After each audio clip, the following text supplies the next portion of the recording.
to respect the truth. That's not the case with these folks because they don't believe it anymore.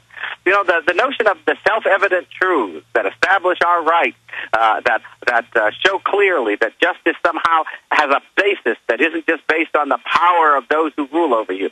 They reject all of that.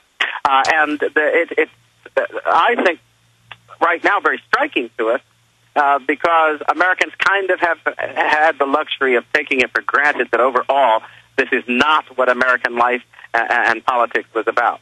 But now we're having to deal with a very real fact that this way of doing politics, which overtook Europe, which overtook countries in the third world, and which radically transformed those countries into gulags and hellish places of oppression, it has now come to America. Wow. You know what? I rarely have epiphanies these days from guests. I mean, I get a lot of good points, a lot of good ideas, but you just actually shifted my perspective. I mean, I know it's a matrix. I know it's a facade, a Wizard of Oz lie, but the way you just explained it, you're right. It's that the mainstream media and the system is playing to his tune with such choreographed precision that it creates a whole Disneyland of lies. So it's not just Bill Clinton saying I didn't have sex with that woman or lying about, you know, corruption. It's that the whole thing's a lie.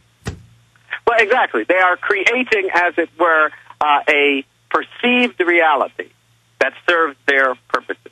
And, of course, the ground started to be laid for this years ago when these people started that phony mantra, perception is reality. Perception is reality. This is not true. Not if God exists, at least, because there is a principle of reality that transcends human perception and understanding, and is the basis for making real judgments on a rational way about what is right, what is wrong, what should or should not be done. They reject that notion of having such a basis for morality, and the only standard they claim is a scientific one. But of course, remember, science cannot tell us anything about what is right and what is wrong, what is just, what is unjust. Science can't address that in any way. Sir, we've got limited time. We've got about 12 minutes left, and I'm even going to skip this network break so we have this time with you because I've got several other questions I want to get to and certainly have you back up in the near future. Very honored to have Ambassador Alan Keyes on with us today. Very thought-provoking. Especially, perception isn't reality if the person giving you the perception is putting false data in or lying or distorting. I mean, if you're wearing a headset of virtual reality goggles and you see a flat green field you're walking in, but really you're about to walk off a 100-story building, you're going to fall and die. The goggles are lying to you. Perception isn't reality, but that was just me backing you up there. Think of it. This is exactly what they were trying to do with this healthcare business. Sell it on the basis of we're going to give everybody access, it's going to be better, and it's going to be less costly, and all of this. And then when you started to get into the details, it wasn't actually less costly. They were just going to shift the distribution of the cost so that the elderly citizens and so forth were going to be targeted in particular for rationing so that those costs could be distributed differently. They said, well, everybody's going to have access and so forth, but the burden of paying for that suddenly shifted. So that instead of coming out of the corporate profit, it will now come out of the taxpayer coffers. What does that mean? It means that invisibly and quietly, the working people are being made to pay for what they were not paying for in terms of the present arrangement. And the government's got a whole new tax to pull out of your paycheck. Now we got exactly. We've got 10 minutes left here. I want to ask you quick questions now. Eugenics, from my research, Ambassador, is the foundation of these control freaks. They believe we're all just blobs of protoplasm, so why not get rid of 80% of us? United Nations Biological Diversity Assessment 96, State Department Memorandum 200, Eric Holder, all these other people, John P. Holdren, Ecoscience, Population, Resources, Environment, calls for forced drugging the water to sterilize us, forced abortion, CPS taking basically all children, raising them in government hives. And I have all these other government textbooks, and you're a learned person, I know you're aware of this, exposing the whole abortion agenda, which is only one level, and then he unfreezes the money for forced abortion, and where they say, oh, you'll get the welfare in Africa, but we've got to sterilize you. Can you speak to John P. Holdren and the whole eugenics situation and what Margaret Sanger and the whole abortion industry really is? Well, this is one of those things that is one of the reasons I had been so clear about his absolute adamant commitment to this whole abortion thing, so that he carried it as far as saying that babies born alive should be allowed to die because their mothers wanted them aborted. That is a reflection of what you're talking about. Sometimes people think this is just about the specific particular murder of that baby that abortion itself involves. No.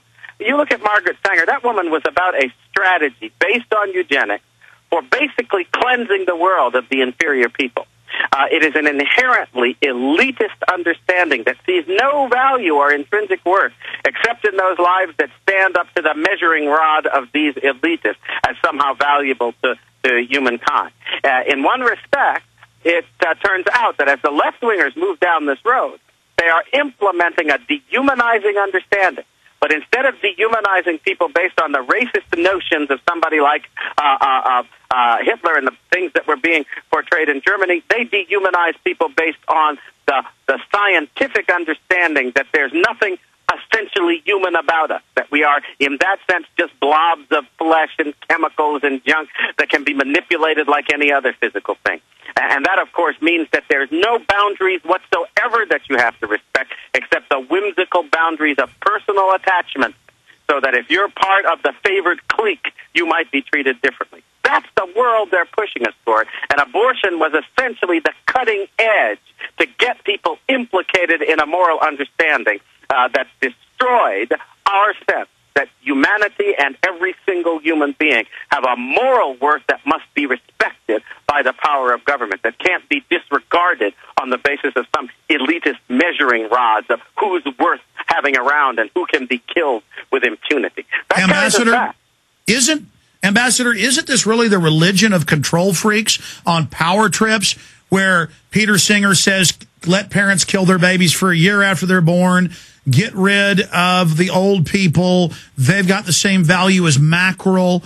I mean, these are quotes saying an old person has the same value as a fish, that a retarded child needs to be killed, and I found they really are the ultimate racist, as Margaret Sanger wrote in her own letters to W.D.B. Du Bois.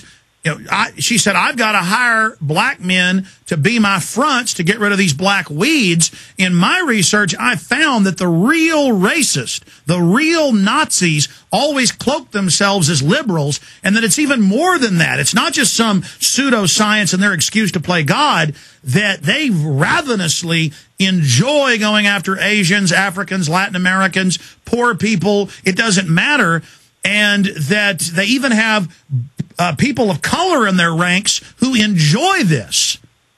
Well, the sad thing is, underlying it all, there is an element of what I call self-worship involved in this. That is involved in the fascination these elites have for themselves and their own power, and the confirmation they see when they enjoy a little success that somehow they're better than everybody else. That even, by the way, accounts for their so-called compassion, because it affirms their superiority to see themselves from a height helping the downtrodden who, because of their inferiority, couldn't do as well, and so forth and so on. But remember, that kind of self-worship has an implication that goes to the very heart of religion and faith and spirituality, because it denies that there is anything other than themselves that is worthy of that kind of real reverence. And so it is premised at the end of the day on the banishing of God from the consciousness of human beings. And that's why people like myself, who put a great stress on the American Declaration, on the fact that our unalienable rights come from the hand of Almighty God, we are their deep enemies, because we will not let people forget the existence of God, and the fact that most Ambassador, of us accept that and believe it.